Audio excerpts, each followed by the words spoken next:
Hello everyone, আমি পরিণীতা নতুন একটি ব্লগে তোমাদের স্বাগত জানাই। সকাল সকাল ঘুম থেকে উঠে গীতাকে প্রণাম করে নিলাম।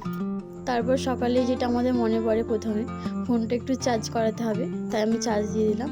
এদিকে বিছানাটাও আমি গুছিয়ে নিয়েছি। তারপর চলে যাব স্নানে। তারপর স্নান টান করে আয়নার সামনে একটু ঢং করছিলাম।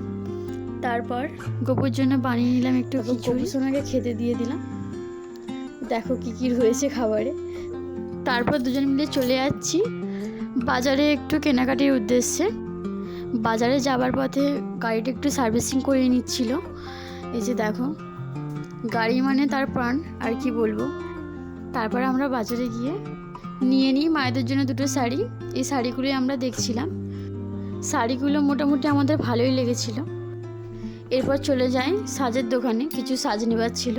যাই হোক, আমাদের নেওয়া হয়ে গেছে। এখানে আমার বড় একটা ঘড়ি দেখছিল। এই যে ঘড়িটা মোটামুটি ভালোই লেগেছে, তার জন্য বলে নিয়ে নাও। এই ঘড়িটা নিয়েছি। দেখো, কেনাকাটা হয়ে যাওয়ার পর চলে আসছিলাম বাড়ির দিকে। বাইরে ছিল সেদিন অনেক রোদ, যেমনি রোদ তেমনি গরম, তবুও আমরা পাকামো করতে ছাড়িনি। ভিডিও করতে করতে চলে এসেছি জয়পুর মোড়ে। এখানে আমরা আখের রস নিয়ে নিচ্ছিলাম বাড়িতে নিয়ে আসার জন্য। তারপর বাড়িতে গিয়ে করে নিলাম দুপুরের খাওয়া দাওয়া। দেখা হচ্ছে নেক্সট ভিডিওতে। তো টাটা।